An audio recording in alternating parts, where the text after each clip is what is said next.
Thank you very much for joining us in such a high number today. The ANIMA webinar managed to gather over almost 200 participants from all over the world. My name is Alexandra. I'm Senior Project Manager at Airport Regions Council, which is the association of local and regional public authorities with an international airport on their territories. In ANIMA, we are the communication partner. Airports, as transnational transport gateways for citizens, together with the surrounding regions, are at the forefront of the fight against the pandemic. Strong collaboration between these key stakeholders is needed to address health, emergency response, social and economic aspects of the pandemic and their impact on people and local communities. In our organization, we have seen at large how airport regions got impacted by the COVID-19 pandemic. And one of our members, the Municipality of Rotterdam, will give you more insights on the topic today. But before I give the floor to our speakers, I would like to go through some practical details with you. Please note that as participants, your microphones are muted. To facilitate communication, please add next to your screen name also the name of your organization. You can add it between brackets. You can do this through the rename function. You only have to point to your name, then click more, then click rename. And you can engage with us throughout the whole webinar through the Q&A box at the bottom of your screen. Basically, you can simply write your questions in the box and they will be gradually answered by our speakers and moderators in writing or live during the Q&A sessions. Should you have any technical issues, please contact myself through the chat and we will do our best to solve it. And I guess this is all from my side for now. I would now like to introduce Leonidas, the Project Officer at the Innovation and Networks Executive Agency, to kickstart the webinar. Thank you very much again for joining today. Leonidas, you have the floor. Thank you for the very nice introduction, Alexandra. Good morning. I'm Leonidas Roussoulis, and it is my pleasure to be virtually here with you and to welcome you all on behalf of INEA, the European Commission. I would like first to acknowledge this initiative of the ANIMA Consortium to host this webinar, and especially during the current period with the cancellation of all physical workshops and conferences. It is very refreshing to see such an event happening, particularly with such a strong attendance. Now, the thematic of the webinar itself is obviously very contemporary, very relevant in light of the impact of COVID-19 on the aviation sector. The current situation could indeed accentuate some pre-existing environmental challenges, such as those related to community noise perception. But on the other hand, we do hope that it will give rise to opportunities for sustainable recovery. I'm sure that today's presenters will provide us with a very interesting insight on this topic. So I certainly look forward to the upcoming discussions, and of course, I hope that you will enjoy them too. Thank you. Thank you very much, for Leonidas, for such a good introduction. I will now give the floor to Laurent, the ANIMA project coordinator, who will guide you through today's webinar. Thank you, Alexandra. Thank you to all. Thank you, Leonidas. Ladies and gentlemen, dear colleagues, it's my great pleasure and a great honor to say a few words on behalf of the ANIMA Consortium as a kind of welcome address. Today, thanks to the European Commission and thanks to the INEA, so the executive agency, and thanks to Leonidas, we are going to talk about the aviation noise perception after the COVID-19 crisis. So are we really after? I don't know.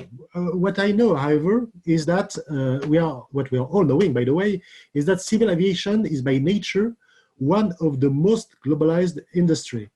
And as such, it is one of those which has been the most violently impacted.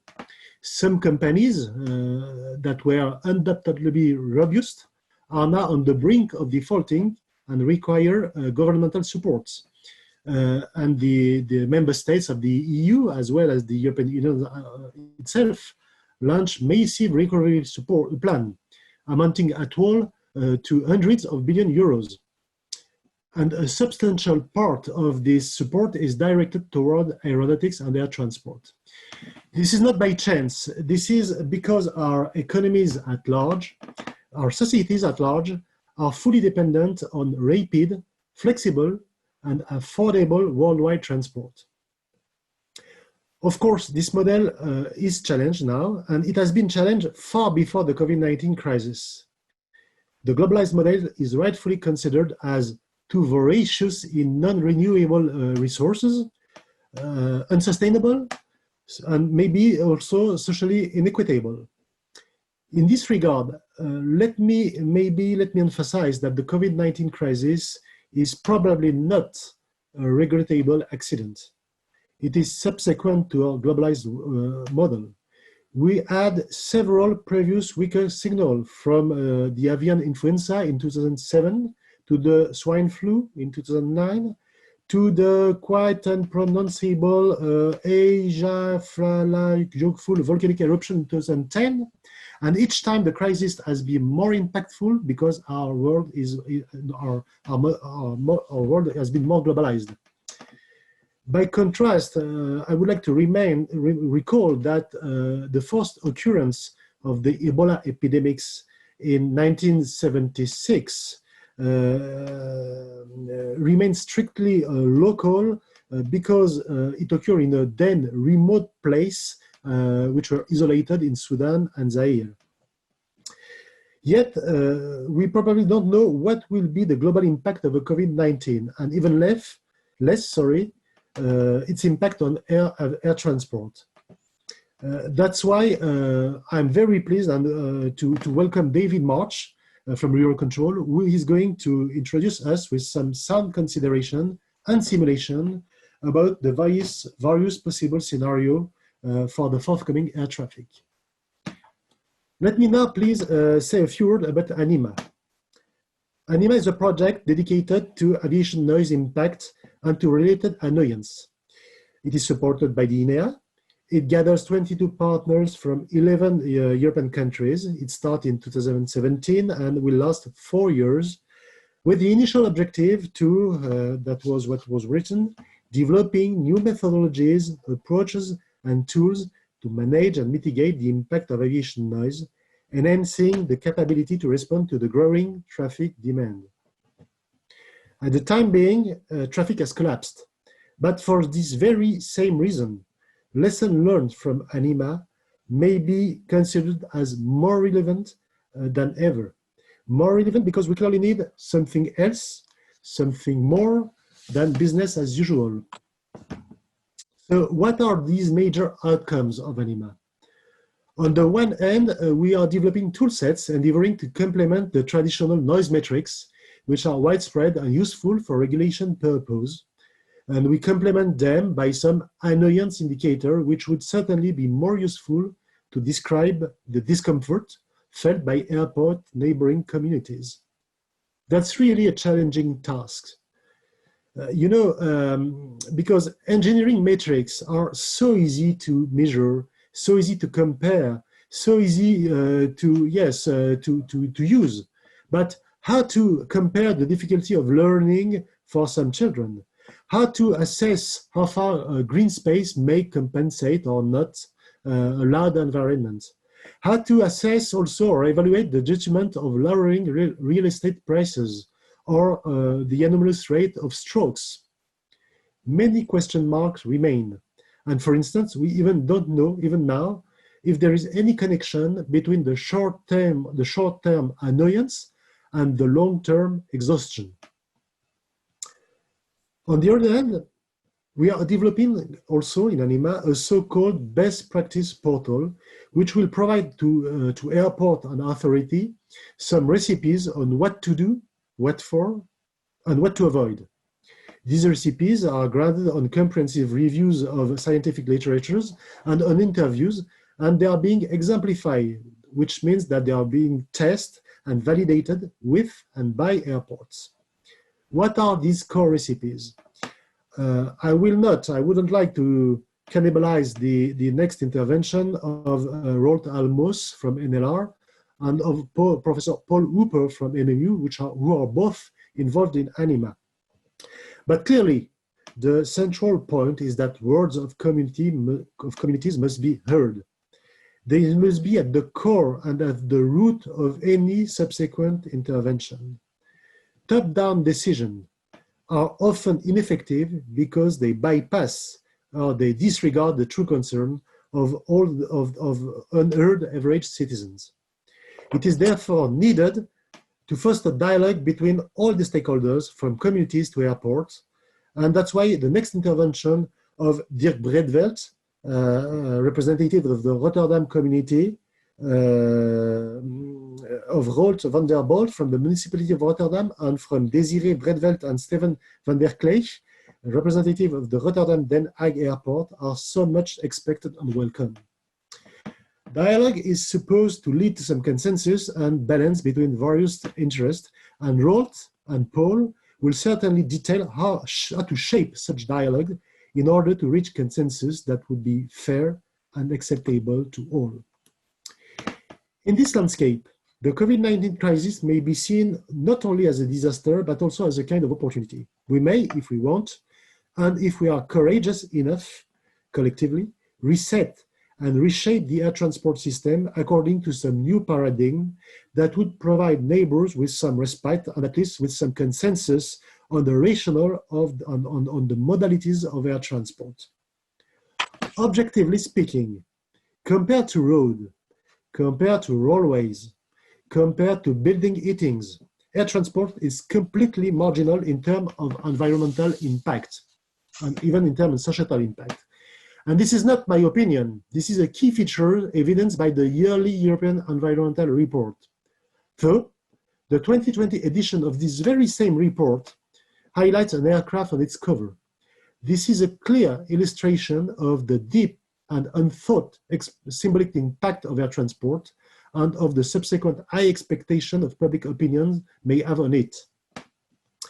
In this regard, the ANIMA approach of deriving consensus on noise and annoyance from genuine dialogue between all parties may be extended to many more concerns. The European Commission is now engaged in the Green Deal with a strong political momentum toward decarbonization of our economies. I'm sure that Michael Kyriakopoulos and Philippe Lane from the Commission will touch upon the issue.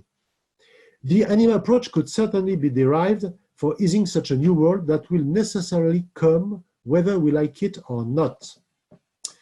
In this respect, let me remind, as a matter of conclusion, that a brand new world emerged in the 14th century, just after the second plague pandemics, better known as the Black Death.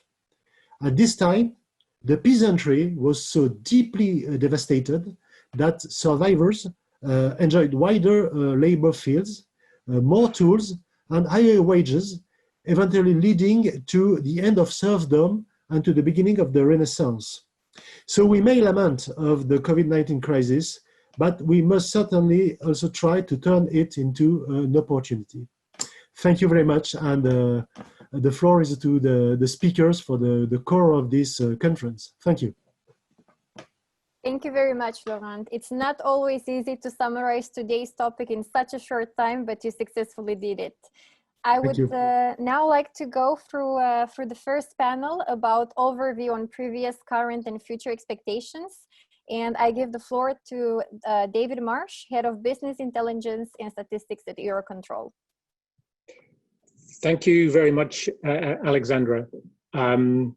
So my job is very quickly to take you through the sort of European view of how traffic has responded in recent months and where we expect to get to. I'm going to start with what is typically the end of such a presentation. The situation is changing so rapidly at the moment that any slide I would do is already out of date. But you can find up-to-date news on this top link here, our COVID-19 page. And there are daily statistics by airport and by aircraft operator. Also on the website that you'll find below. So I'm then going to extract some information from those. We started in China, and you'll see on the next slide, the drop in China came very early, down to 85% in domestic terms. International even weaker, and in fact international stayed very weak. China has recovered, which hopefully shows where we might be going, but you can almost see at the end of that line there's a beginning of a drop again, as things have got a bit difficult around Beijing, and domestic is in decline again. If we look at the European situation, that on the next slide,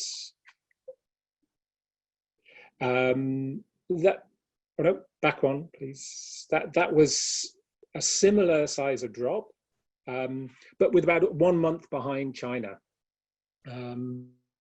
We are now in the middle of a recovery, and that curve is continuing on up. That curve there stops mid-June, but it is continuing to grow. We've seen more than 9,000 flights on several days in the last week, and we're expecting to go even higher as July continues.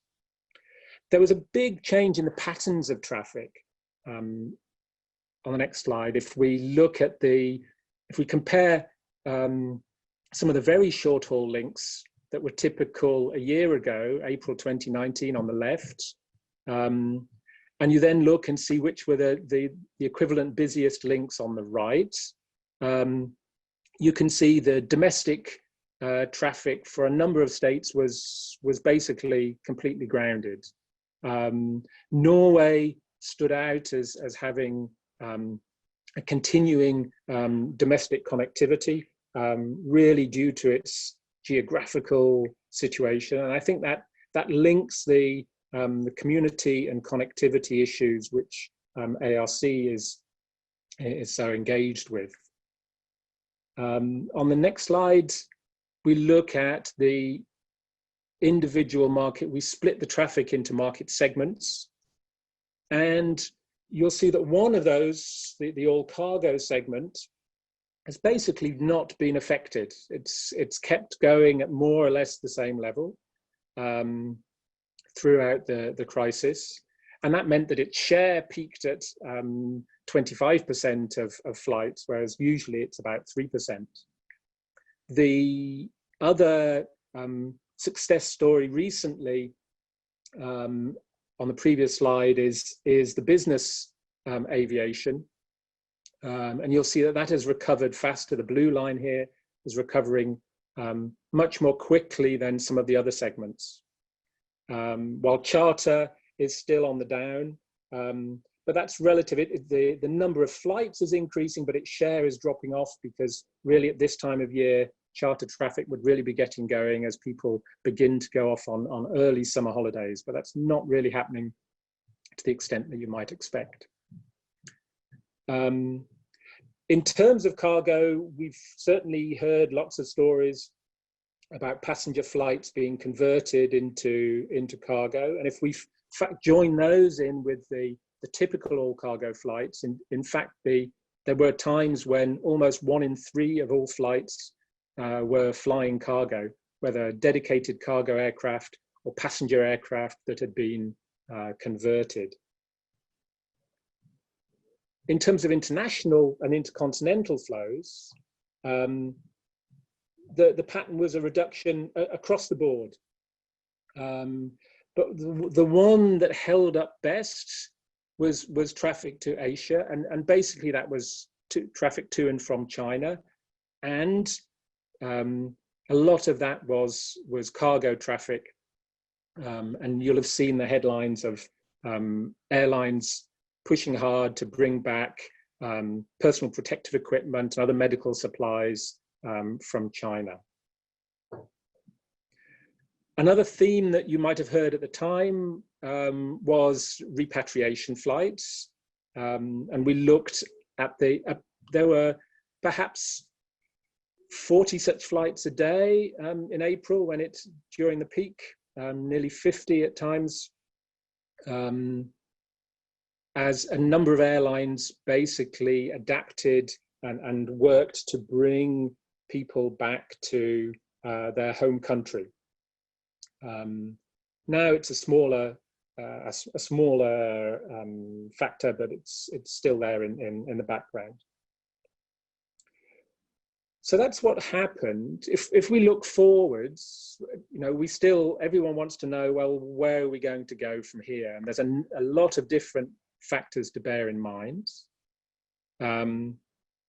What we did in the end was we stood back from doing a forecast. Normally we would do a detailed traffic forecast, and we said, really, there's far too much uncertainty. The situation is changing day by day. It doesn't make sense to be forecasting in detail 2 months beforehand.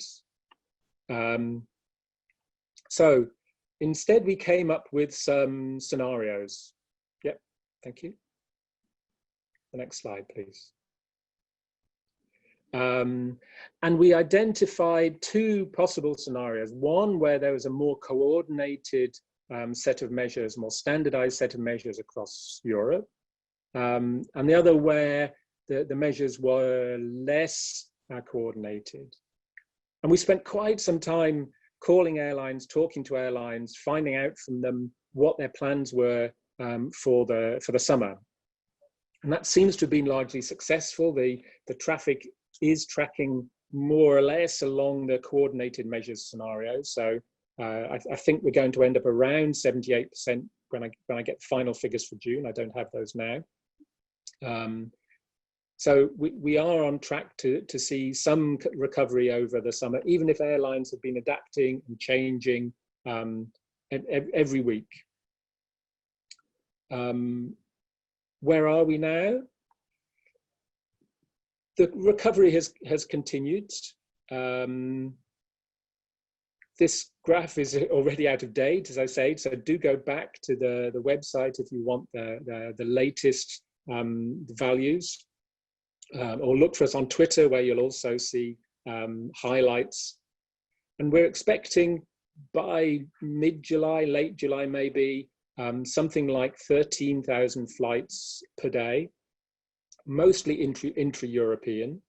Now that would compare with, we were breaking records this time last year with 34,000 flights a day. So we're still well off the peak, but we're also a long way off the bottom of the trough. The recovery is well underway. So here on the left, we're comparing the traffic that we were seeing in April. You see there's a lot of pale colored, so infrequent routes. Still Norway features in this is short and medium haul routes. But in the first half of June on the right, there you begin to see things picking up. French domestic traffic has restarted. Italian domestic traffic is much stronger. Greek traffic to and from between Athens and the islands you can see, and also Turkish domestic traffic has restarted. So given that this includes medium haul, I think it indicates how the growth is coming really on the very short haul and the intra-European to begin with. If you want to look further ahead than that, we are working, Eurocontrol is the network manager. We're publishing every week. We're updating the network operations plan, as we call it. Each week we are updating the outlook for the next 6 weeks. That's about as far ahead as we feel we can forecast at the moment. And that's built with on the back of conversations with airports and with airlines and also with air traffic providers, the NSPs around Europe. So you can certainly find that on our website. In the medium term, the big question is, when will we get back to 2019 levels? We hit about 11 million flights in 2019. The consensus seems to be it'll be 2 to 3 years. I think And you can see on the bottom right, we've done a little survey of who is saying what in terms of when we'll get back to 2019. You can see 2022, 2023 is a typical number, and our views are not that different. But clearly, a lot can still happen. Capacity has been taken out by the airlines. Aircraft have been parked and some of those will never fly again. Some airlines are really cutting back capacity. They're laying off staff. It will be quite some time before the situation is stable, and we know with any confidence where we're likely to be in 2 or 3 years' time. So, a very rapid run through some of the data that we have been producing, the view of aviation, but I hope that's set the tone or provided a foundation for the interesting discussions from the regional perspective. Thank you. Thank you very much, David, for this comprehensive overview. A quick reminder before we move to the second panel. I would like to remind participants that you're free to use the Q&A box to submit questions to the speakers and moderators. The chat can be used for technical issues, but please use the Q&A box. We're looking forward to see your questions. And now I will introduce Roald for the second panel, presenting new range of possibilities for aircraft noise management, reduced traffic, open dialogue, and community engagement. Roald, you have the floor. Thank you. Thank you, Alexandra. My name is Roald Aalmoes. I'm a senior consultant at the NLR Airspace Center based in Amsterdam, and I'm part of the ANIMA project. In this session of the webinar, we will let experts from Rotterdam The Hague Airport talk about COVID-19 situation and the impact for the airport and the community.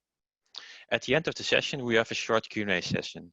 So if you have questions, you can type them in and we try to address them at the end of the meeting, and maybe some expert can already react during the meeting in the Q&A box. We will talk in this session with Dirk Breedveld, who is a representative of the Rotterdam community around Rotterdam The Hague Airport. He's living in Rotterdam. And he will talk about community experience and expectations about the return of aviation noise. Dirk, can you take the word? Yes, thank you, Roald. I would like to say hello to you all and like to thank the organization for the opportunity to talk to you all about aviation noise impact on local residents. Next sheet, please. I would like to point out 4 topics, and I start with the location of Rotterdam The Hague Airport. So the next sheet, please. This is important to get a view of the special operational context we are talking about. Rotterdam The Hague Airport is approximately 600 meters located from city limits, and that's why airplanes fly between 200 or 300 meters above houses, and for commercial airplanes, it's we have between 70 and 80 decibels noise nuisance. That's why this airport was in the history was called by some politicians as a planning blunder, and it is also why it was meant to be as a small business airport, and it was not meant to be as a big airport for commercial flights as it is now. So next sheet, please. Then I would like to talk about nuisance, because that's the topic of this webinar. Nuisance, we can distinct in two types. As the first of it is we talk about emissions. Well known is of course CO2, global warming. I think everyone knows about this topic, the issues and the challenges we have. The other one is when we talk about emissions is nitrogen oxides. Then I have some nice words, acidification and eutrophication. And the third one, but not the least, is fine dust and ultra fine dust, which is linked now with lung diseases, cardiovascular diseases, and research about this emission and effects on our health is in progress. I think the fine dust is now one of the main topics when it comes to airports. And the next one, noise. When emissions like fine dust will be taken care of with maybe technical opportunities in the future, we have to see. But experts expect that noise disturbance will be the biggest problem in the future. So that's very important to address this one. And when we talk about noise disturbance, what we see is the negative effects on our sleep, the sleep disturbance. As residents, we cannot sleep 8 hours. Sometimes we can sleep 4 or 5 hours a night due to air traffic. It's also leads to fatigue, high blood pressure, stress-related diseases that lead to shorter life expectations and less years in good health. Next, please.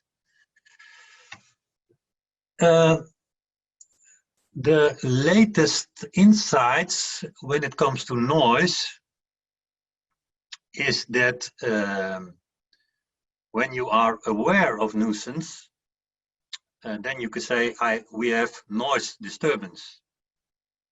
But when you are unaware of nuisance, we still suffer from the same proven health issues as mentioned above, because of brain and body stress response. That's evolutionary in our system. So the conclusion is that changing noise perception doesn't prevent health risk due to noise nuisance. If there is too much noise, we still have the negative effects on our health, whether we like it or not. So then we go to the current situation of Rotterdam The Hague Airport. When it comes to nuisance limitation, we are already talking with each other for 10 years now. And I would like to stress that it's always with the best intent, I think, of all parties concerned. But despite the best intents of all parties, we have to conclude that the nuisance is only increasing. Last year we have 62,000 complaints and still counting. Every year we have more complaints than the year before. Causes for those rapidly increasing complaints are, among other things, the night flights. People suffer from night flights, and when it comes to medical assistance with helicopters, with choppers, people understand that, but people don't understand every commercial traffic flight when it is flying to the night. And a main issue is also more and more flights at the edges of the night, between 11 and 12 o'clock in the evening, between 6 and 7 o'clock, also between 7 and 8 o'clock. Most of the traffic is starting up then. So that's main cause of stress and complaints. We also suffer from route deviations as a result of Schiphol traffic. And as we see, Rotterdam The Hague Airport is mainly low budget commercial airport. And that's what we see as a trend, more and more air traffic in the summer months we see. And yeah, more and more local residents are tired of it all and have, for example, questions about the added value of budget flights, especially on this unfortunate location and especially on this unfortunate time slots. And a very important conclusion is that the Eldon system is not suitable to decrease noise nuisance. Eldon calculates average of noise. So when I hit you 2 or 3 times on the face and the rest of the day I don't hit you at all, then the average is that I didn't hit you very much. Changes and opportunities we see. I am not, although I'm an optimistic person and I'm also a reasonable person, I'm not that optimistic about it in general, and especially when it comes to this location. I think most of these issues are in the hand of politicians and local government. We see that current prices lead to excess demand. People always say there is a demand and we want to fulfill the demand. I think it's vice versa. I think the current prices, it started in the 90s with the low budget carriers. Then the demand exploded, and we see explosion. We see excess demand with lower prices and lower prices. But we don't see compensation for social burdens, for example, health and spatial planning burdens. And we don't see any preventing measurements for those excess demand. We see opportunities in decreasing night flights and flights at the edges of the night also decreasing. But we also see a threat in those decreasing night flights because in the common system, night flights accounts for 10. And of course, we are happy when there are less night flights. But when for 1 flight in the night, 10 flights in daytime will return, then it will not be a solution for us. And of course, we are researching and we are in a project with the airport. We are researching route adaptations. But yeah, we have to be aware that doesn't lead to relocating nuisance. And yeah, we also have to investigate when it,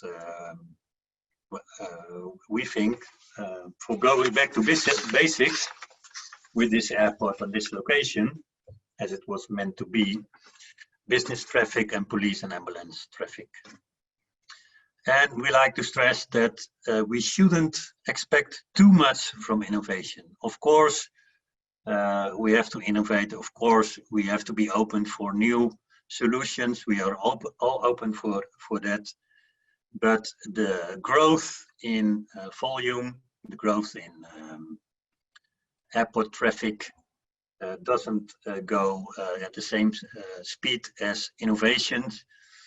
And we see with innovation that it's also a big promise, but don't expect too much from it. First seeing, then believing. Thank you all. Thank you, Dirk, for your discussion about the airport and the impact on the community. I think it was an honest and clear talk, and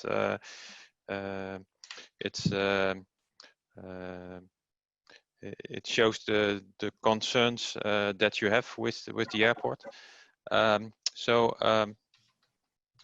For the next speaker, we will go to Roel van der Bolt, who is from the Municipality of Rotterdam, and he will talk about the expectations about the return of aircraft noise. Roel. Thank you, Roald. Well, first of all, thank you, Airports Regions, for organizing this webinar. It's very interesting, and I'm pleased to join and participate. I'm Roel van der Bolt. I'm Policy Advisor for the Municipality of Rotterdam. Next slide, please. I will take you through some topics about the airport and how we are busy with the airport at the municipality. The most subjects and interests about the airport are about nuisance, first of all, with the big capital noise, also air pollution, like Dirk said, and sometimes also about safety when planes are traffic at low levels. Of course, the international connectivity plays a role for our city. Also, employment in businesses. I think about 2,500 people have a job because of the airport. We deal with urban planning effects due to noise areas and in the surroundings of the airport, which is very near, like Dirk also said. There are also some other issues, such as travelers parking issues in the neighborhood. Since a few years, we're also busy with a new project about innovation. There is a foundation, Rotterdam The Hague Innovation Airport, which is busy on working on green developments and working on a healthy and clean environment by stimulating innovations such as synthetic fuel, which is a very interesting project at the moment. So let's talk about the main issue, noise, also the issue of this webinar. Here you see the noise areas from the airport. You see the light gray areas, that's green grass. The more darker is the builded areas. You see the river on white going down, and the little red line in the middle of the picture is the runway of the airport. Next slide, please. I've also searched for a picture of the flight routes from the airport. You see here projected over there. The main routes are corresponding with the noise areas. There are also some other routes, but that's the main mainly used by the medical and police helicopters, who are also going to the medical center in the center of Rotterdam about 1,000 times a year. Next slide, please. Here you have the picture which Dirk also had about measuring the noise in the area, which are the red spots here, and the yellow spots are for the maintenance of the noise areas which are allowed. It wouldn't surprise you that the most reports are localized at the ends of the runway. You can see that here. highly concentrated in the neighborhood of the airport, but also on wider distance, depending on the routes flights are taken. They have also subscribed routes, but sometimes it's necessary to divide other ways because of traffic to and from Schiphol Airport, which is at the northeast of Rotterdam. Next picture, please. Here you see we did do some research about the development of noise and nuance and reports about noise. Here you see a graphic which shows from 1979 on the reports, annual reports, the heavy traffic, that's such as the airlines, the big airlines in general aviation, business aviation, medical and police, which are from 2000 on flying from this airport, and also small traffic. Small traffic reduced before the year of 2000 drastically, then continued at some sort of same level. But you also see the development of heavy traffic, which is over the years a bit constant, but from 2015 on there has been some, let's say, explosion of complaints and annual reports about noise. That is corresponding with the debate in the society and political about the nuisance of air traffic, as you can see. So that's really a main issue. What we do as a city. We have a regular board between other cities among abroad of the airport, and Schiedam, Lansingerland, who are localized ahead of the runway, and trying to come to a common policy about the use and impact of the airport, because the effects of the airport are not only for the city of Rotterdam but for the whole region. And there is also a regional stakeholders council. The Dutch name is Commissie Regionaal Overleg. And there more stakeholders are talking about each other about the use and the impact of the airport. And there is also developed a program to do feasibility studies about ideas and proposals to reducing noise and nuisance. I think I had a quick word. What about post-COVID expectations? Well, I think for me, it's we didn't have much thinking about it yet in the city, in the municipality. I think it's now too early to tell how its effects, for instance, complaints and reports about noise.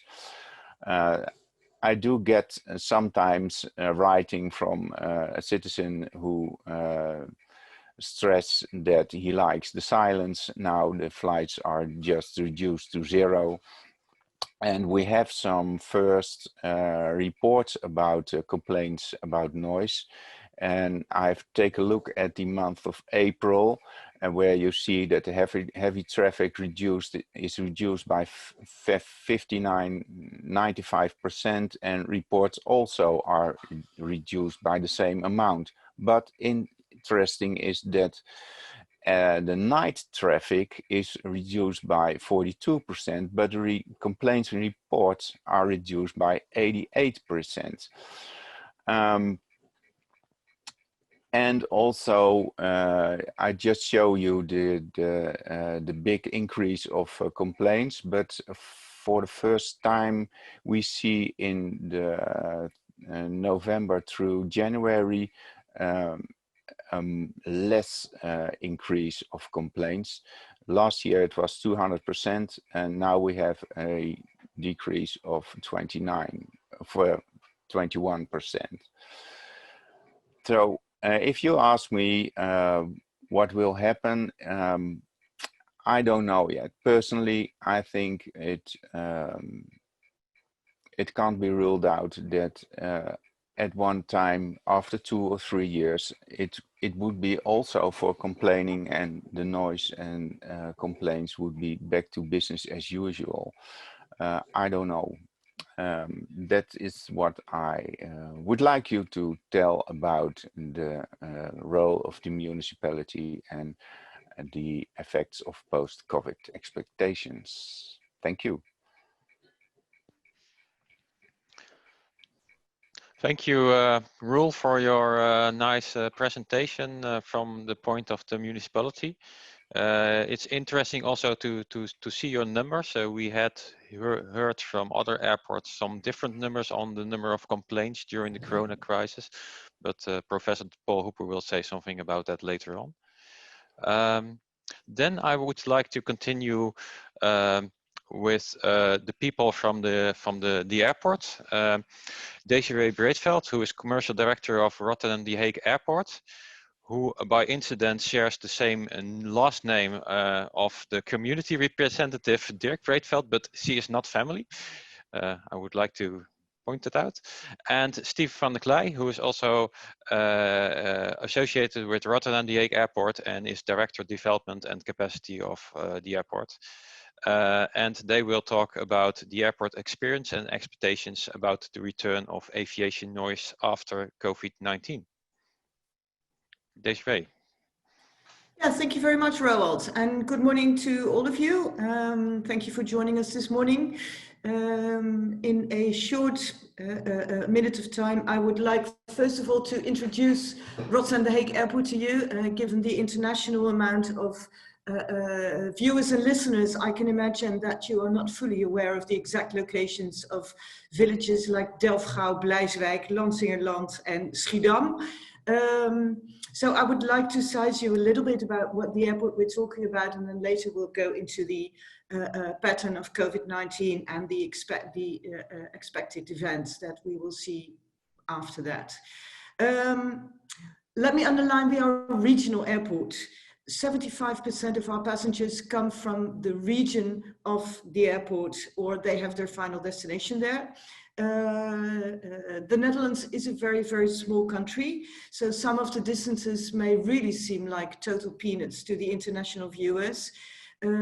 Let's bear in mind that approximately 2/3 of the population of the Netherlands live in the west of the country, where we also find the cities of Rotterdam, The Hague, and the airport is in the middle between these two cities. Rotterdam, known as the port city of the Netherlands, and The Hague is the governmental center and the center for peace and justice. We are 70 kilometers away from Amsterdam, once again, in an international perspective. This may seem like peanuts, but from a Dutch perspective, it's quite a distance. And we are 120 kilometers from the airport of Eindhoven, which is in the south of the country. Given the airport operation, the size as well as the nature of the operation is determined. There is a noise control zone which limits, based on the LDEN measurement that has been coming forward a few times already, the noise control zone is limited based on this LDEN method. And further of that, there is a night regime which limits the commercial operations on a curfew basis between 11 and 7. For good order's sake, it must be added that there is an exception to this rule where inbound flights who are scheduled to arrive before 11 o'clock have an exemption to arrive until 1 o'clock in the night if there is any delay on these flights based to strict rules.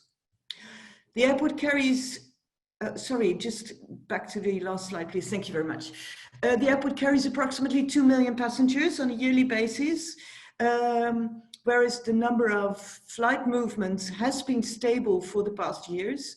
It's approximately 21,000 aircraft movements in the segment over 6 tons of maximum takeoff weight, and that is the heavy traffic that Roel reported to in his last presentation. And to give you an idea of the the operation and the aircraft based in that fleet. There's 8 737 NGs, 737-700s and 800s based in Rotterdam. The Embraer 190 is based in Rotterdam, and there's inbound operations at this point in time with just the A320neo. But on a normal basis, there's also the Boeing 737 MAX in use for some of the flights of non-based aircraft. The based flights and the based aircraft do cause a peak in operations because the airport, from a commercial point of view, opens up at 7. So that means that the based flights, the based aircraft are flying off between 7 and 8 in the morning, and between 10 and 11 in the evening, they return back to their base.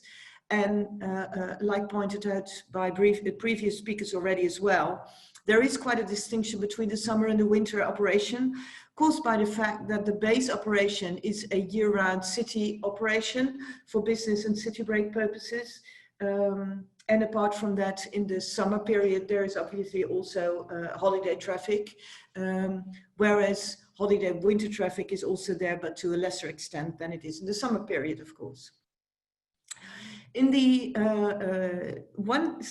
thank you very much. In the area of Rotterdam and The Hague live approximately 2.62 million people. That was counted heads on the beginning of January 2020. The catchment area where we calculate people in a 30-minute drive from the airport is a little bit bigger. So that is around 4 to 4.5 million people. Within this area, there has been a measurement for a report that was made a few years ago, where the number of households that is in the behindered area, which is the 48 to 56 LDEN zone, is 27,500. We do not know exactly how many inhabitants these are, but taken that there is approximately 3 persons in each household, that will be just under 100,000 inhabitants. And now we're ready for the next slide. Based on this profile, we see that as an airport, you have to work in a very, very diverse stakeholder landscape. And that is why stakeholder management and environmental management is very, very important to us. We work closely together, as pointed out already by the previous speakers, with stakeholders in a very wide landscape, but we must not forget that it is a balancing act between the different needs. It is, of course, very important to have a listening ear for those in your local community, and apart from occasions like these that are very, very worthwhile, where you also get to reach out and have the conversation, have the dialogue with those involved in the difficult balancing act. It's also good to realize that there is a thin line between economy, climate and mobility, where the airport has a key position, and that is the broader network of stakeholders that the airport needs to take into account. There is a balance to be found between the national ambitions of the country of the Netherlands, because this airport is also part of the airports of national importance, whereas the embedding of the operation, the stakeholder management that we have to take into account, is local embedding. We are a local and regional airport where there is a national role, if only for diversion purposes, for instance. Given this quite complicated stakeholder landscape, we have chosen to use a mutual gains approach in respecting both the outspoken opinions, of which we have, of course, heard something already from Mr. Breedveld, and it is logical that within the near community, there are some people who speak up their voices, but we may never forget that given this thin line and this balancing act, we also have to take the silent majority into account, and we also know that this exists. Can I have the next slide, please?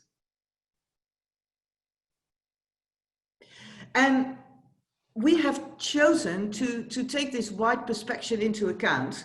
First of all, like already mentioned before, via a wide and profound dialogue with all stakeholders involved. Community relations as a strategical focus. The locals are passengers, but they are also neighbors and employees because of the local embedding of the airport. The number of reports that we have seen has already been mentioned before. There has been, despite the operation being more or less the same, there has been a huge increase in reports, which was the reason for us to also look in other aspects of community monitoring. We have taken a very proactive role in community communications, community dialogue. First of all, to inform people about what's happening, to organize educational programs as a part of this broader stakeholder field, but also to inform our neighbors about something that they can expect to be different from the pattern that they're used to. For instance, if a bigger aircraft will come for an ad hoc flight, we will explain what the aircraft, when it will come, why it will come, and what flight pattern it will use. And we think it's very, very important for us that we need to educate the wide cluster of stakeholders about the roles and responsibility in the overall aviation chain. What is the role of, for instance, air traffic control? What is the role of the airport? And what is the role of the responsibility of the airline? And who can influence what? And that is of very, very big importance. And that is something that we see also in the local community and in the overall sentiment, which we see on the next slide. Because we have taken a look at what happens in the COVID-19 period. A lot has been said about that. From a communication point of view, we have seen the shutdown, the freeze of the operation a little bit later than week 10. It started off in week 12 at 22 March. And on 18 June, the first flight left again. The airport remained open for 24/7. And these medical flights, the helicopter flights, the diversion operation and the business jets remained open. For us, it was an unprecedented situation. There were no blueprints. However, crises on the volcanoes and 9/11 have been seen before. But the only thing we wanted to do to cope with this restart activity was to closely monitor what was going on in the community by reports on on noise, but also on the sentiment in the local community, and be proactive about communication, what is going to happen. Next slide, please. If we take a deeper look in this communication, and also in the community sentiment on the social media as a whole, we distinguish a very simple method about neutral, positive, and negative. The left diagram is the one before COVID-19. We see that there is quite a neutral sentiment, and for the rest, positive is dominant over the negative sentiment. The change in the middle during the freeze period, there is even more neutral sentiment, but still the positive dominates over the negative. And this trend continues after the first flight leaving again. And we can declare that by the fact that there is a lot of dialogue going on. There is a lot of questions coming to us, not only about the exact flight patterns, but also given the nature that, as mentioned before, passengers are, neighbors are also passengers. We get a lot of questions about procedures at the airport because passengers do feel connected to the airport. They're employees, so they want to know about the circumstances at the airport. But we still see that the sentiment as a whole from the silent majority does seem to remain in the same balance as it was before, even though there is a large demand for information over giving opinions and giving dialogue. Next slide, please. The bigger picture in the Netherlands has also been reported by Roel as well. It may be also an explanation of the rapid climbing of the number of complaints going up. So it's not just the situation in Rotterdam, there are other causes for that. And it's very, very important to keep that in mind by keeping up the dialogue and the discussion, as mentioned before. As expected, the number of reports did increase after an operational shutdown. Just in the human mind, it hasn't been there, it's back again. So it was no surprise to anybody. So in our opinion, we do have to invest in communication and stakeholder management in order to keep the dialogue going with all stakeholders involved. We invested in more communication staff and in stakeholder management since the beginning of 2020, and especially since the beginning of the COVID-19 crisis. We did increase our communication budgets further as of the COVID-19 period. And we do maintain this proactive communication, especially when the operation is changing, because that's the most important thing that we can do. And our conclusion for this moment is, given the rapidly changing operation and the rapidly changing circumstances, the dialogue between all stakeholders, the broad field of stakeholders, is key under any circumstances. Thank you very much for your attention for this moment. Thank you, Desiree, for this interesting talk from the perspective of the airport. I hear saying you a lot of things, and I think one of the things that maybe most of the airport will say is that their situation is complex, but I could confirm that especially in the Netherlands, where indeed there is a large political debate about a new airport, and the high density, of course, around cities as Rotterdam and Amsterdam, it's a quite complex situation to deal with. So thank you. For the next speaker, I would like to go partly to myself, but also to Professor Paul Hooper, who has chair in environmental management and sustainability of Manchester Metropolitan University. And he will discuss together with me about the post-COVID aviation recovery and some lessons that we've learned already in ANIMA and what we will do in the final year of the project. Paul. Thank you, Roald, and apologies for my unpronounceable organization. The comments to date have highlighted the very complex relationship between air traffic movements and complaints, and this is another anecdotal example. In the early weeks of the COVID crisis, we saw something of the order of a 90% reduction in air traffic at Heathrow, but complaints were down by 20%. We know at Schiphol that we're experiencing complaints from new people and in new locations, despite massively reduced traffic. But again, this may be due to the different situations that people find themselves in. Roald pointed to interesting relationships at Rotterdam, where there seemed to be a reasonably close correlation between traffic movements and complaints. And then in another case, that the complaint fall was much higher than the traffic change. So it is clearly very complicated. And Desiree highlighted the massive increase in the number of complaints experienced at Rotterdam over a period of relatively constant ATMs since 2013. So fundamentally, annoyance, complaints is clearly not just an issue of sound. Next slide, please. So what is it then?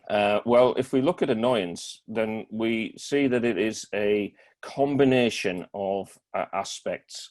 One, it's usually a function of a often repeated disturbance. There is an emotional and attitudinal aspect to it, and there is also a feedback loop around our perceived capacity to control the situation, control our response to it, control the situation itself. As a result of which, we refer to it quite often as a psychological stress response.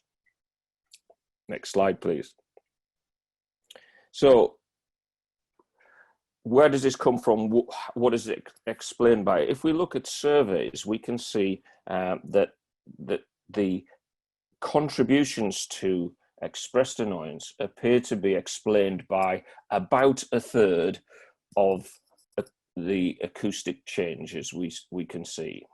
And those changes are described, as is highlighted by Dirk, using a limited sound metric, namely a long-term average sound level.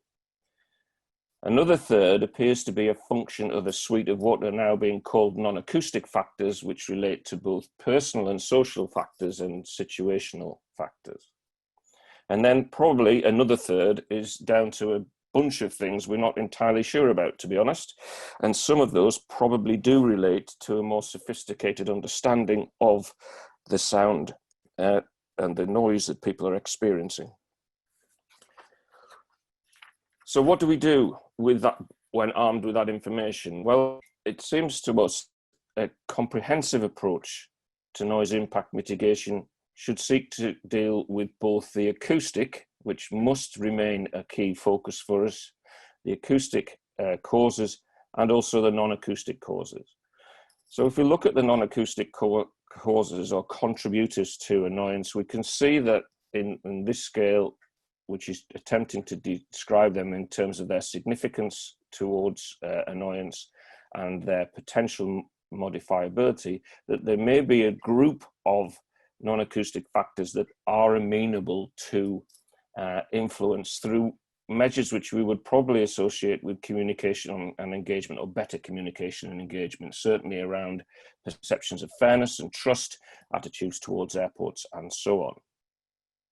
So what did we do when armed with that? Well, we started to look at the literature around public participation. We spoke to experts. We looked at science communication. And the emerging theme there is this idea of co-creation and collaboration if we are to move from a situation of effectively speaking at people to engaging people in the process of change and ensuring that they contribute to decisions that affect them. So this ladder on the right here owes its origins to Cheryl Arnstein's work in the 1960s, but this is often referred to as a ladder of participation as we move up to greater control by citizens of the world around them, in effect. This has been captured in another diagram, which is a wheel of participation that was developed by Asensio and his colleagues, and highlights the benefit of moving towards a greater participation and what that looks like and what it can ultimately achieve in terms of empowerment. So what are the conditions that we need to fulfill to have this greater participation? Well, in essence, the language talks about ideal speech. What the heck does that mean? I hear you cry at me in silence.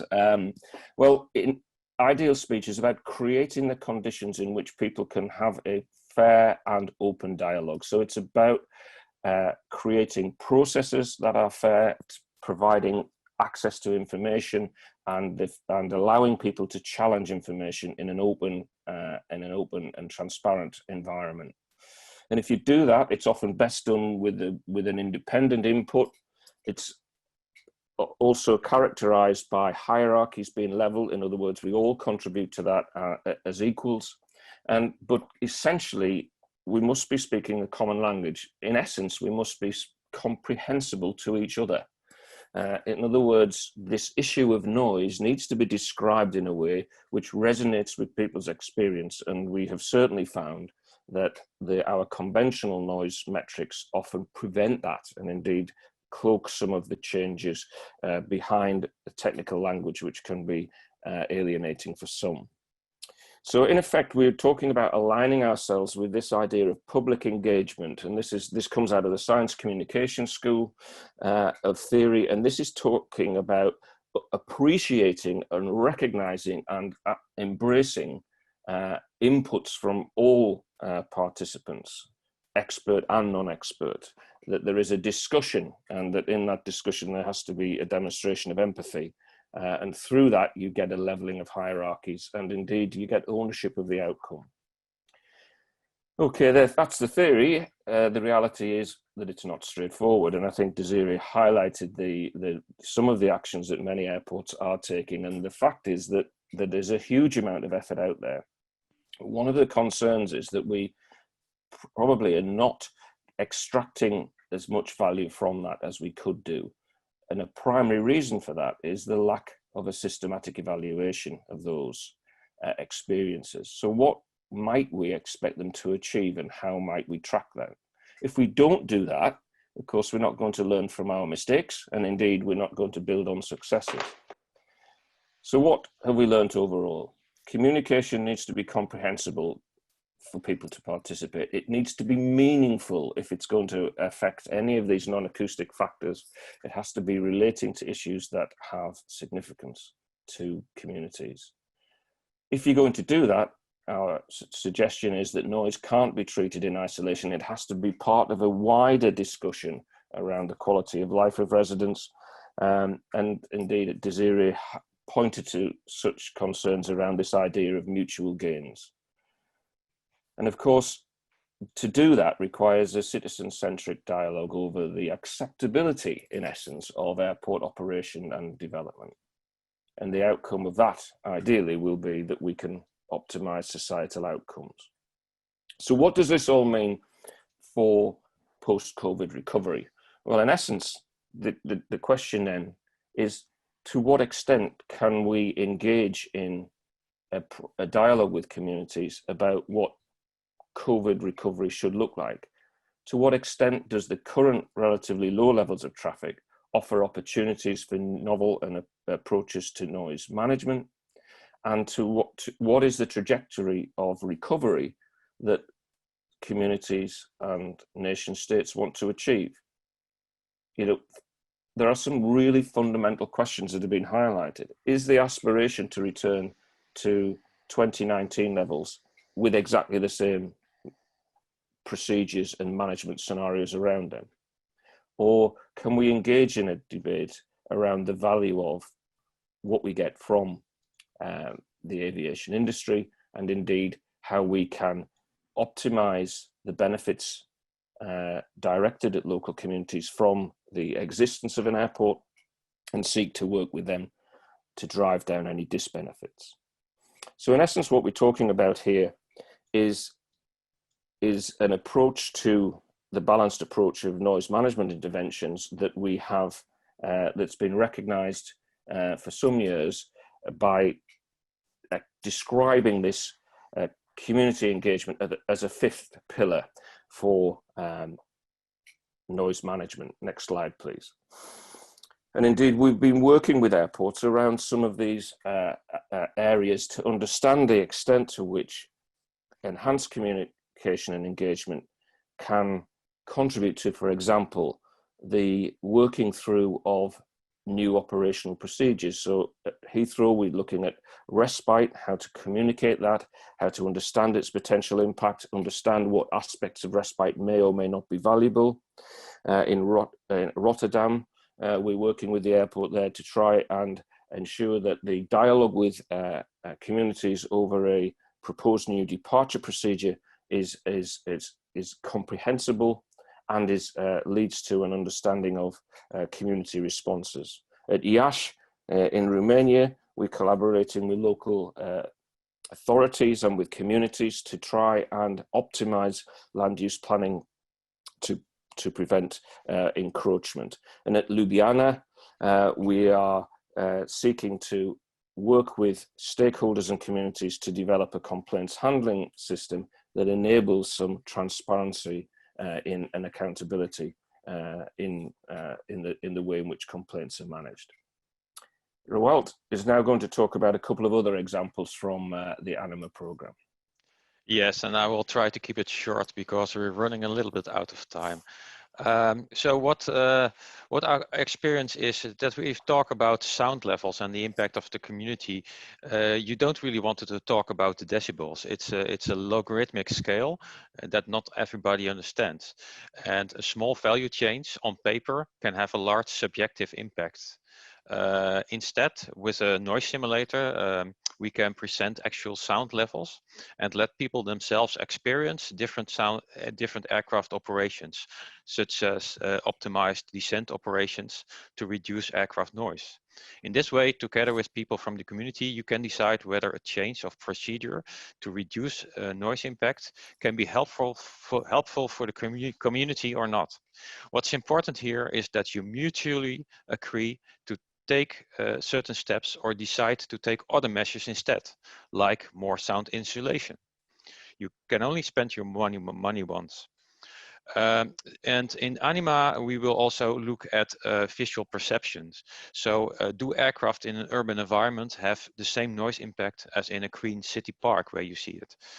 And new evolutionary new aircraft that will have a delta wing shape with engines on top of the wing to reduce noise. But what will that do for fish if you see such an aircraft? So these are questions we try to answer in ANIMA.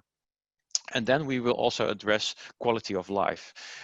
So if we look at the general quality of life of people living near the airport, we know that some people experience more noise annoyance than others at the same sound level. We see that people that work directly or indirectly for the airport will complain less than other people that have no relation with the airport. But there are more factors to determine the overall quality of life. In ANIMA, we identify them and try to find relations between them. A very good situation to evaluate now is the current corona crisis. What you see is that air traffic has come to a standstill. So both advantages and disadvantages of the nearby airport have disappeared. So the noise impact and emissions are away, but also are the abilities to travel for holiday, for your work, to visit relatives abroad. Maybe some people still have an equal quality of life score as before the corona crisis. But if you work for say the theater or the airport, your income has gone down, or it brought a lot of uncertainty to you and your family. So your overall quality of life score will be lower. So this is something that we will study. And one of the intervention studies that we have planned is for Cluj Airport in Romania to provide the airport with better understanding on how quality of life factors relate and to the airport, and which of the quality of life factors can be controlled by the airport. Paul. Thanks, Roald. So overall, what we're saying is that dealing with this situation requires novel approaches. It requires a better understanding of how previous interventions have impacted upon things of value with communities. And we're trying to look back at some interventions at Heathrow and Charles de Gaulle relating to insulation, where we're trying to unpick the value and the benefit of those interventions to appreciate their impact on society. We're also have developed an app which will allow us to look at the interaction between people and the soundscape to which they are exposed and the extent to which that has an impact on their daily lives. Fundamentally, we have to start to unpick this whole question. If I can just go back to that bottom last slide, to think about these questions of fairness, acceptability, and attitudes, and begin to recognize that if we believe that we can have a positive impact there, we need to start to build a way of monitoring that and to understand that as part of an intervention. And clearly COVID could be seen in this way, as an unplanned intervention. So to what extent can we engage in conversations which allow us to build what is believed to be and has buy-in from communities and air transport users, a fair way of recovering from the impact of COVID. So last slide, the emphasis here has been on the role of communication and engagement. One of the questions that we're posing is, does COVID provide us with some impetus for expanding that conversation? Are people more willing to get involved? What does the future look like? What do people feel is of value. We've got a group of people who have been without air services. What has been the impact of that? What is the benefit of the recovery of that for them? How can we manage change, which is going to be very rapid? We've probably got 3 to 4 decade growth that we have experienced previously that is likely, given David's suggestions, going to recover within 3 or 4 years. That's a much faster pace of growth than we're used to seeing. So how do we manage that? And in essence, we're suggesting that that requires a wider dialogue around quality of life, which can only be done by airports with their close communities. Thank you. Thank you, Paul, for your very insightful presentation. There is a lot of questions and answers done in the forum associated with the webinar. So we have a little time for additional questions to keep the flow a little bit going. So, but look in the ask your questions. The panelists are also answering most of the questions. I still have one question for Paul. There is a question, when trying to have ideal speech with communities, how important is it who you are talking to? I find that there is a gap between who we see at airport community fora and the wider engaged public. They feel like they're in different places. Can you say something about that, Paul? I think that's a very true comment. We have found in our discussions that the debate can often be massively impacted by a very small number of loud voices. And I think one of the key questions is, how do we ensure that the dialogue is with a cross-section of your communities? It's entirely reasonable for people to have loud voices, don't get me wrong, but what we need to understand is the overall consequences of an airport for the community surrounding it. And the honest truth to that is that it's not an easy, there's not a simple or easy answer to that, because trying to speak with a full range of residents can be difficult. The better examples are where airports have attempted to pull together dialogue forums which exist over time, so they're not for specific initiatives. Probably the best example I can think of is in Vienna, where they have a dialogue forum which appears to have good representation and accepted representation of local communities, and leads to a good flushing out and discussion on issues for the airport. Thank you, Paul. I think that will conclude our part of the webinar. So back to you, Alexandra. Thank you very much. Thank you, Roald and colleagues, for these very interesting insights. A reminder that this webinar is recorded and the recording will be distributed to the participants. I would now like to move on with the third panel, focusing on a future outlook at European level. This panel will be moderated by Laurent, the ANIMA project coordinator. Laurent, you have the floor.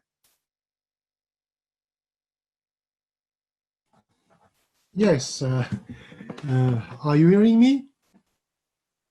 Yes. Yes.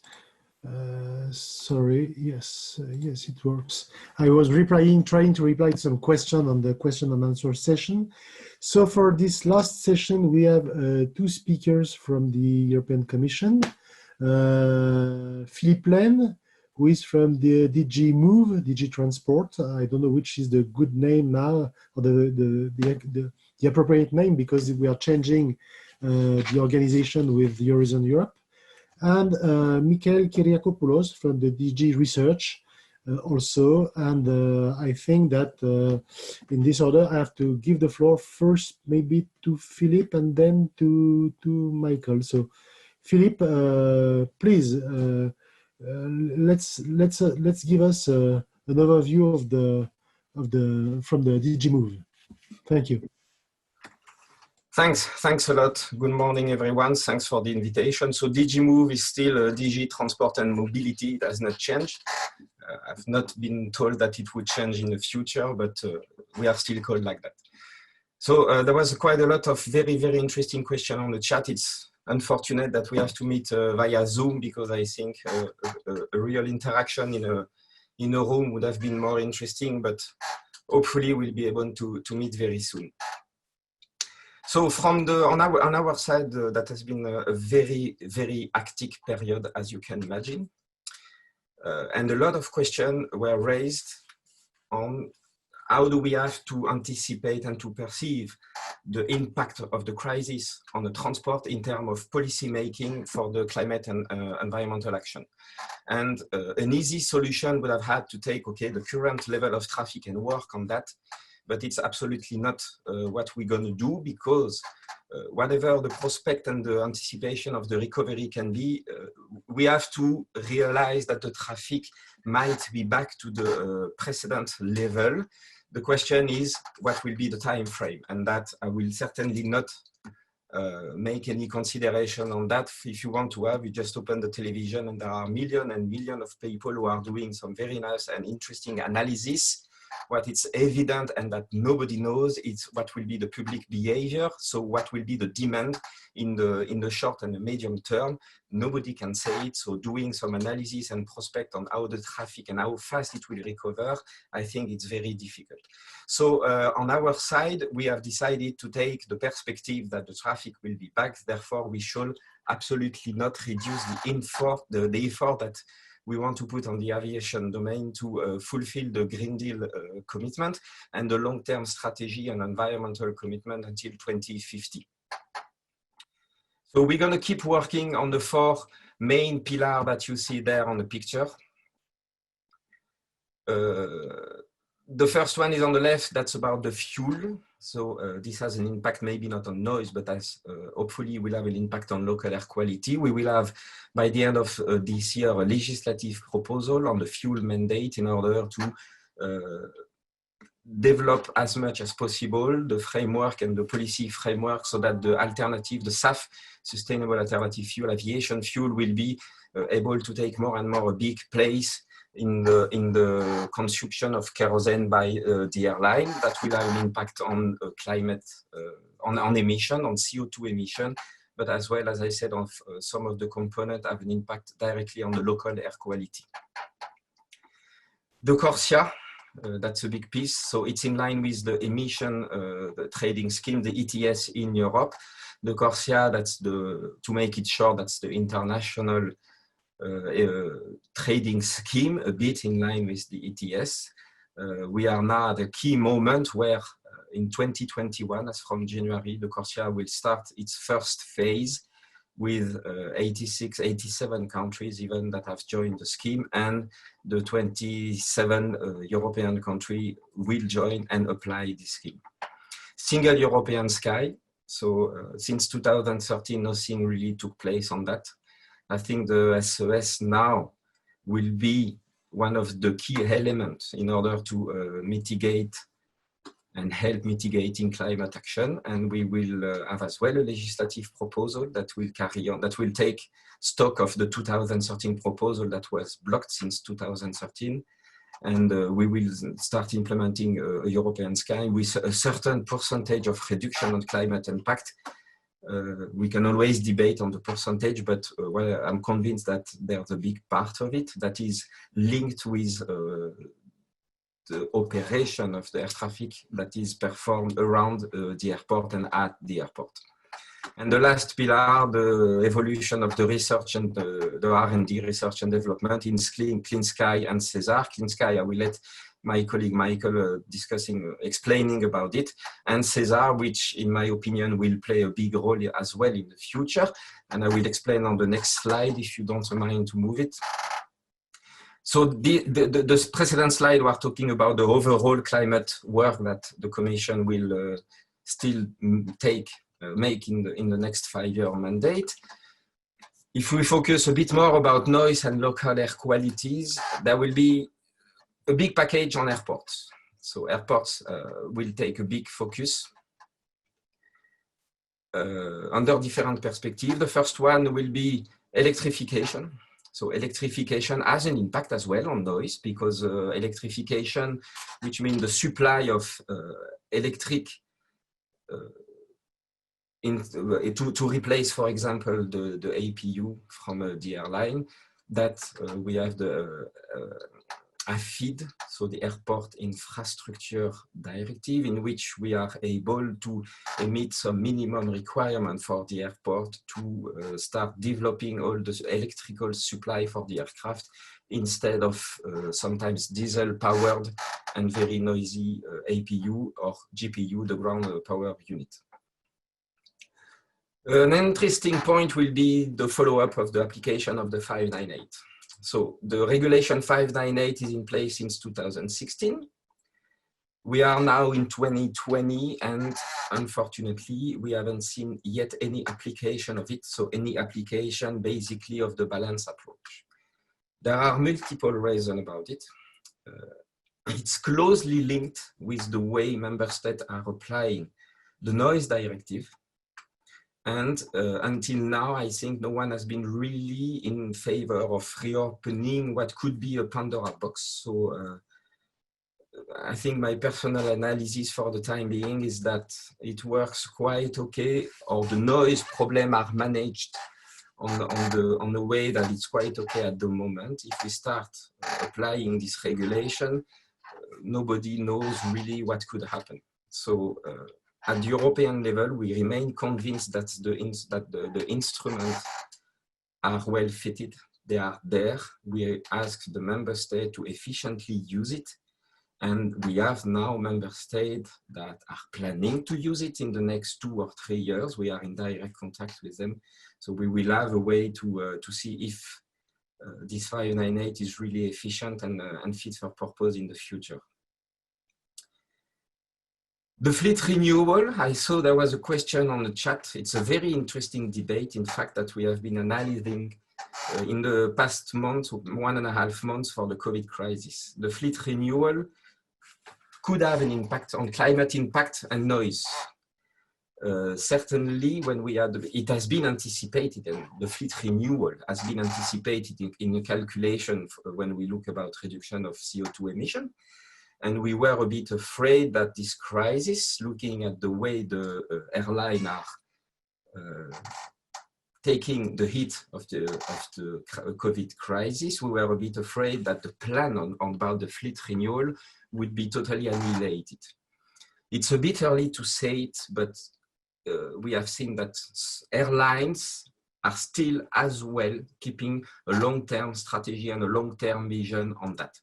So it's quite positive.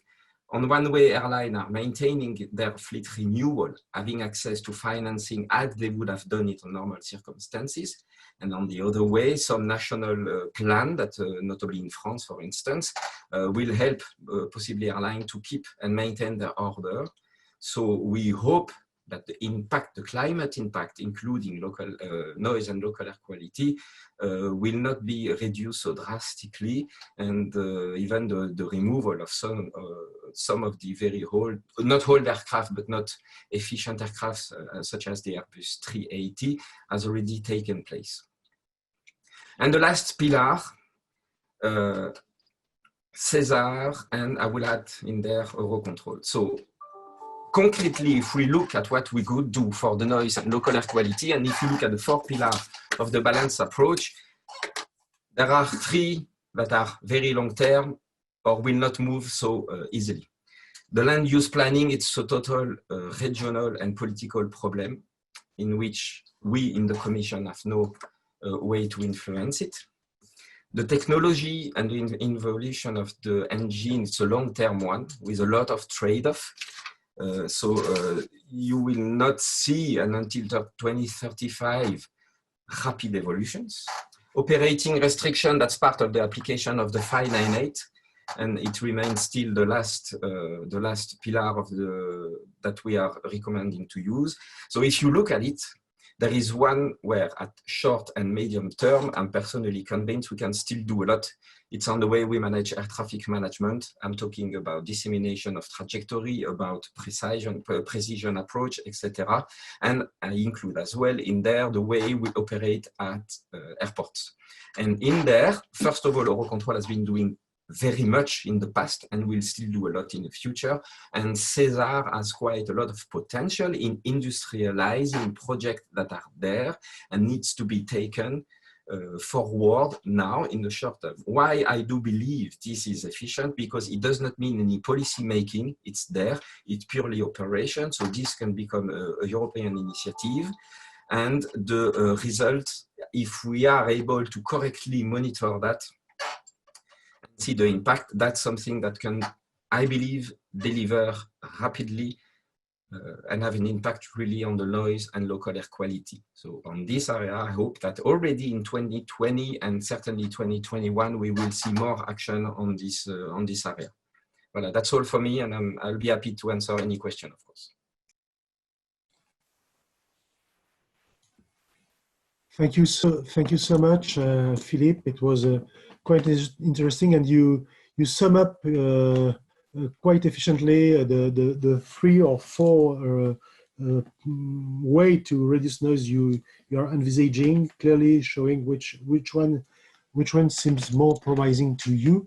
Before entering into the question and answer session, maybe we could ask Michael to say some words about the policy followed by DG Research on this issue of aviation noise. Michael, if you want to say a few words on this. Thank you, Laurent. Thank you, first of all, for the invitation.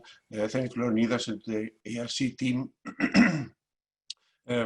Before I start, let me pass to you and, of course, to all the participants the warmest regards from the DG Research and Innovation side, from the Director General, Jean-Éric Paquet, and the Director, Patrick Child, as well as our Head of Unit, Hervé Martin.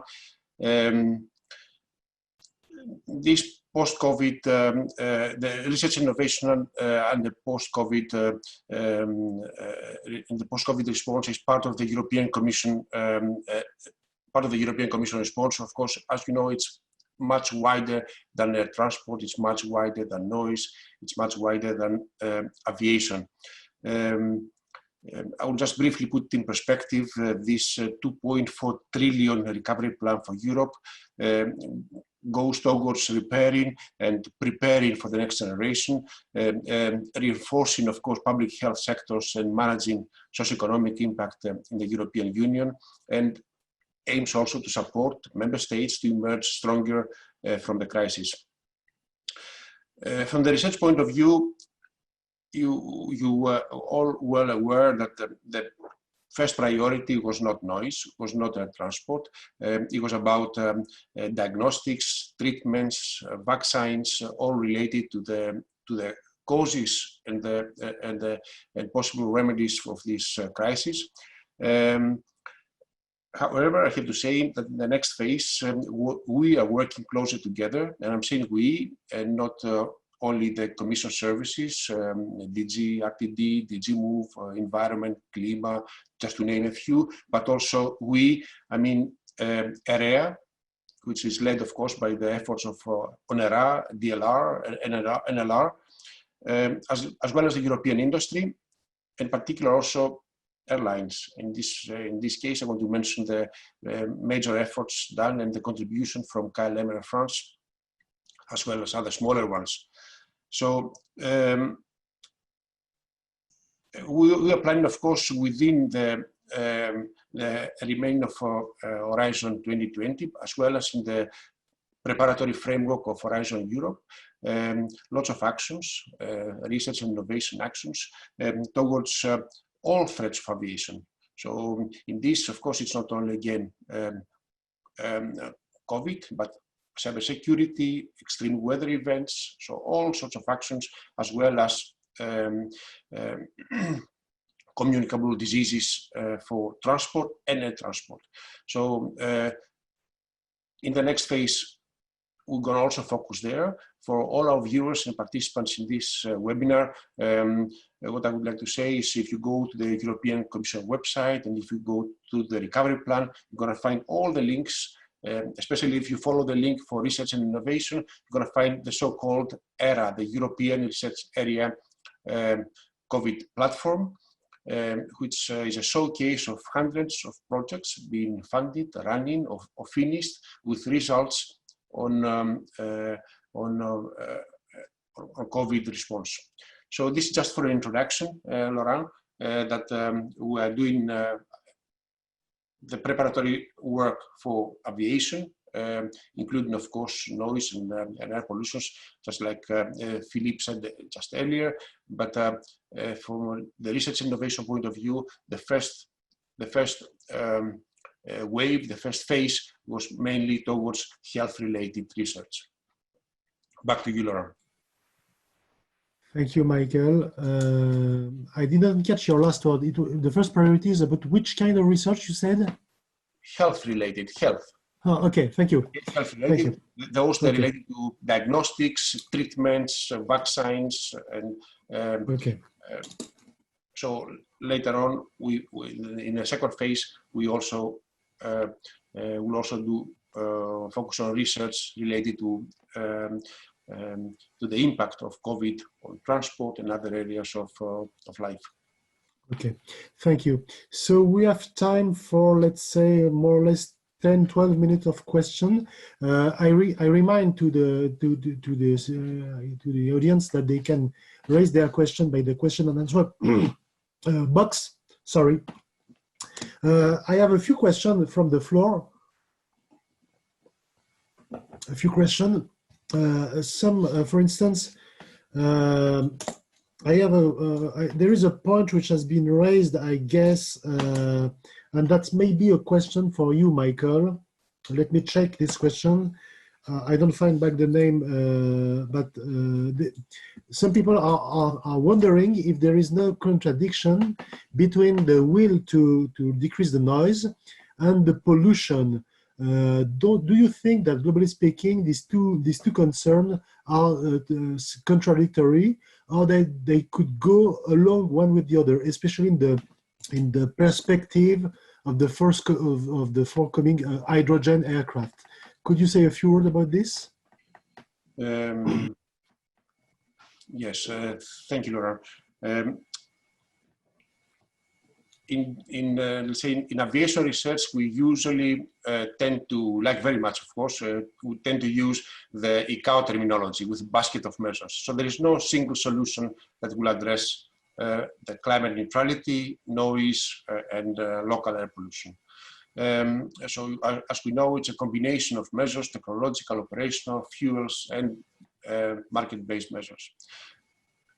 Hydrogen is an energy carrier that can be used, of course, within, let's say, you can burn it with a modified combustion chamber, but also you can use it for fuel cells. And over the last 30 years, we've done lots of research, not only noise research, but also aviation fuel research for drop-in and non-drop-in fuels. There are lots of studies also for hydrogen from both sides of the Atlantic, from the European Union as well as the US. There's an ongoing project called Enable H2, which validates different measures for hydrogen, also infrastructures, the cost, economic measures. And there was a very small but highly successful project from Clean Sky called Unifier 19. It's about a 9 to 19 seater aircraft in two different versions, two different concepts. One is a mini liner, which connects smaller airports, and another one on a microfeeder, which connects hubs. So to what extent solutions and concepts like these, that possibly are new business models, and they will have an impact to especially regional aviation. They will have an impact on noise. The first results show that the impact of noise will be positive. Of course, we know very well the research that on ERA and area in general, together with all the partners from academia and the industry, you've been doing for the last 30 years within the EU program, all the X-noise results, the silencer, and all the way back in the beginning of 90s, so 93 onwards, all the way up to open air and the coordination of these projects. And Laurent, also your very famous and very well acknowledged paper with Airbus in the Aerospace Journal, defining all the different ways how to minimize noise. And I guess the response is that hydrogen will be part of the solution. It cannot be the solution. It will contribute with new architectures, new liners, new materials, new nozzles in the next generation. And I would like to agree completely with what Philippe said earlier, that we should not expect gains in the next 5 years or the next 10 years. This is a long-term process. It takes time.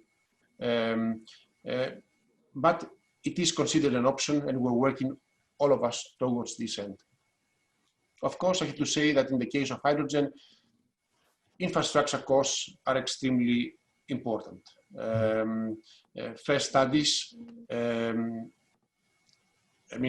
also a nice study, I'm sorry that I've forgotten it, two weeks ago, McKinsey, together with hydrogen, joint undertaking, and Clean Sky joint undertaking, they grouped together. So they published a very nice report. All the viewers may go to the website of McKinsey and Clean Sky and the hydrogen joint undertaking and have a look at it. Infrastructure costs are very high. They tend to go to hundreds of billions or even trillions worldwide. So all this we have to put it in a consideration, in a caveat, and decide for the next options. Thank you, Michael. So it was a question from Gemaro. I found back the name. I have many questions, and I remove my hat and take my hat of citizen to testify that indeed the Commission is granting a lot of projects dedicated to technology and to noise at source in particular. Maybe a question also, or several questions, but one for Philippe. I have some question about the so-called fifth pillar of the AICAO. I think the fifth pillar is precisely this engaging community and land use planning. So is there any concrete application of this fifth pillar and is human being consideration within the regulation of the EC? So the regulation 598 has been integrating the ICAO legislation. That was the purpose of the change of this legislation. There have been and there are discussions about the modification, and notably at the last assembly, there have been discussion on modifying the balanced approach, which was not deemed necessary for the moment. So any change, anyway, integrating this concept or modifying one of the four other pillars will have to go through a modification of the ICAO legislation, the ICAO rule on that, which I'm afraid will take a very long process. And if I may say, we would not modify the 598 to possibly integrate this pillar at European level as long as the ICAO would have not changed their thing. So it's ongoing, but it's difficult to move the line, certainly, because globally the perception on this problem are completely different, as you can imagine. If I just would like to add just a point on the precedent question, which is an absolute fundamental question when we discuss about climate impact mitigation from aviation, is the question of the trade-off and the interdependencies, which are driving mostly all the discussion. What we have seen since 3 months, which is much more back on the table in terms of trade-off, that's the economical trade-off. That while in the past that was not so much in the debate, now the economical trade-off is very much on the table. And when we decide about an action to mitigate the climate impact of aviation or the noise or the local environmental one, while we were only having the debate at this level, so at the environmental level in the past, now the economical question is much more like on the plate. And as unfortunately this discussion, as most of the time they are political, this is a new parameter that we will have to consider for the next at least 2 or 3 years to come.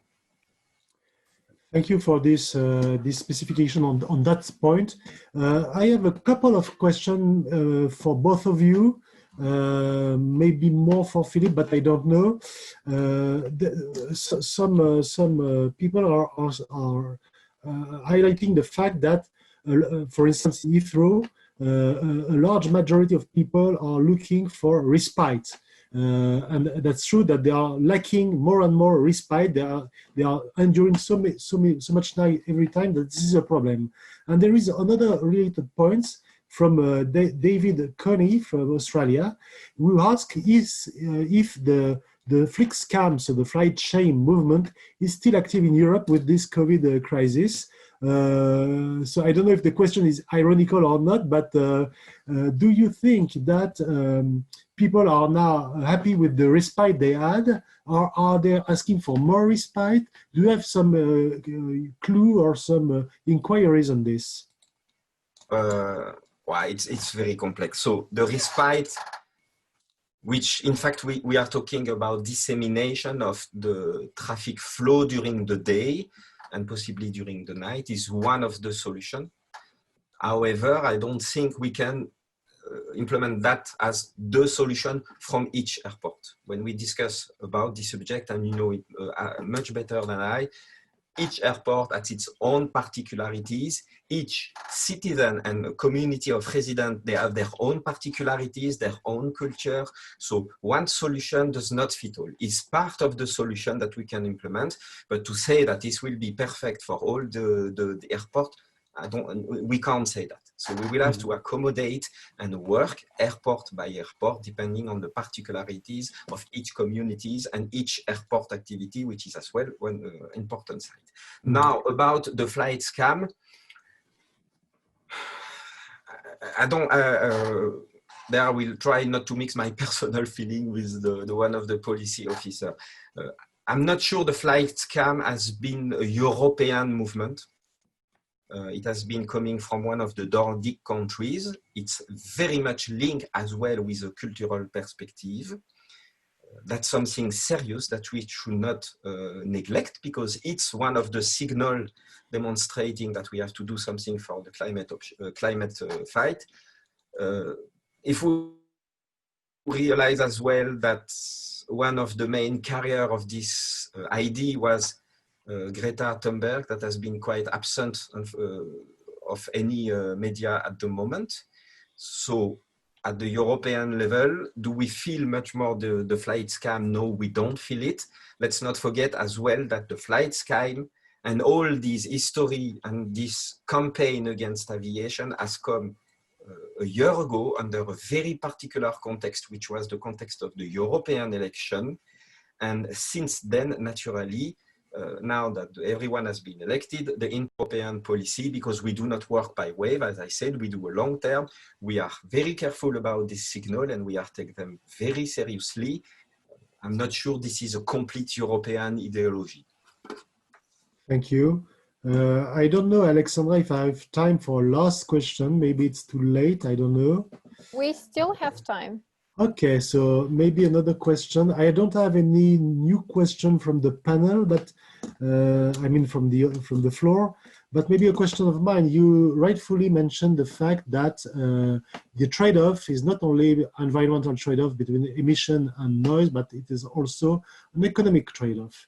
And some people may be afraid that as the EU at large is at the forefront of quality of life with high standard for regulation, the traffic could be derived towards some neighboring zones such as Middle East or Turkey.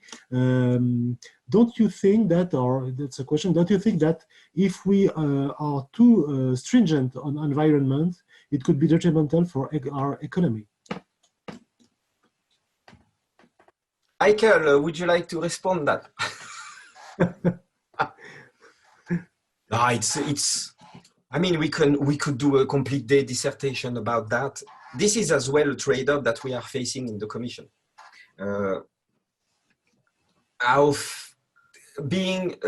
It's evident that we are driving a way forward that will try to make aviation more sustainable and as sustainable possible, but still maintaining this fundamental impact aspect of connectivity.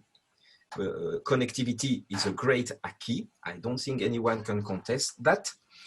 So it's as well, if I may use the expression, that will be a balanced approach when we will have trade-off, when we'll have to make decision and arbitrage that will not always satisfy others.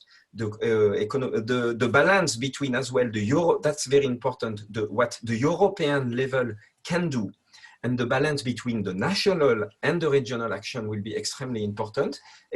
For example, on the management of the noise, we do believe that the legislation in place with the Environmental Noise Directive and the 598 are currently enough to give the member state the necessary element to deal with the local problem of the airport.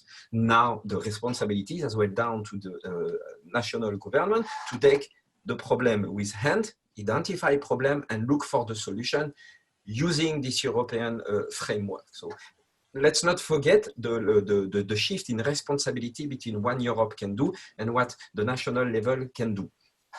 We will certainly in DG Move look to ensure the recovery of the sector. That's absolutely sure, and we are not hiding behind that.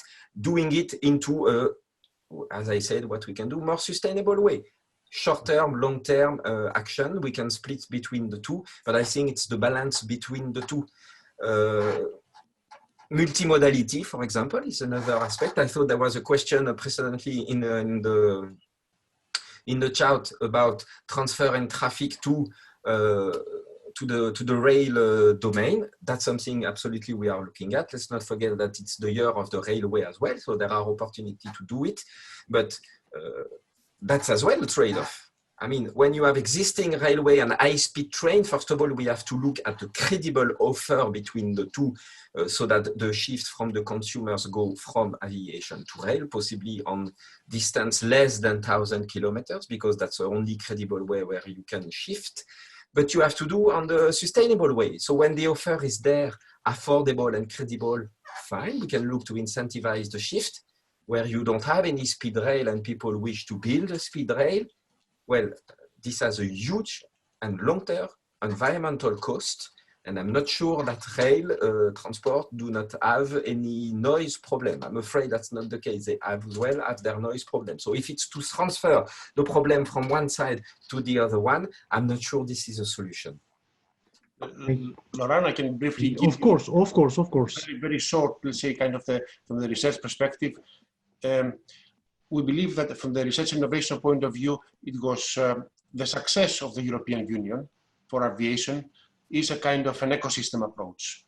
That's why over the last, let's say, 30 or 40 years of aviation research, we have managed to see, say, the global, the holistic view, from maintenance, repair and overhaul, from MROs to integrators to suppliers to the whole European ecosystem.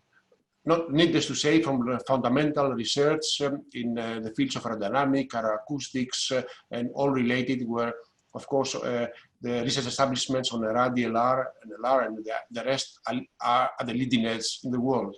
So this ecosystem approach, if the operations are moved somewhere else, as you said, in the fringes of Europe, then they will certainly have an impact to the whole ecosystem and the whole supply chain, which cascades down all the way down to research. So less operations in Europe, it means less MRO, it means less integration possibly, less suppliers, less research, less nothing. Mm-hmm. So we certainly don't believe that this is the way forward. We believe in even stronger aviation research and aviation ecosystem in Europe that will have an impact also to policies. Because today, it can be, let's say, we have a very strong supply chain, very strong integrators in Europe, that you can sit in the same table, policy, member states, and the aviation stakeholders discuss and find, let's say, medium and long-term solutions. If these are not there, if the KLMs and the Airbus and Safran and all the rest of the ecosystem is not there, then there is nobody to discuss with. There is nobody to take long-term action. So we believe that operations should be there, should even be reinforced, And that's what DG Move mostly is doing with the policy, the kind of short-term policy and transport policy at large. Thank you, Laura. Of course. Thank you, Michael. Thank you to both of you. I think we are beyond the deadline of time, so I will close the question. Thanks again for your comment, your insightful comment from the European Commission. I will give back the floor to Alexandra for a final word of conclusion. Okay, thank you, and Alexandra, it's up to you. Yes, so indeed, I would just like to make a short mention to thank everybody for joining us today. A special thank you to our speakers and moderators for their valuable input, as well to the attendees for engaging with us throughout the whole webinar. It was a fruitful engage, and we are looking forward to keep the conversation going with you. We will get back to you with the recording and the presentations. And should you have any further questions, we've done our best to answer you right now. And I think all questions were addressed, but let's keep in touch. Let's keep the conversation going, and we can still, if you have any further questions, contact us. That would be all from my side. So if Laurent, you want to add anything else? I switch off my microphone. No, thank you everyone. And thank you on behalf of ANIMA for this fruitful meeting. All the questions, and we will make a kind of small report, and the report will be available to each of you after some processing. Thank you, and goodbye. Enjoy the rest of the day. Goodbye.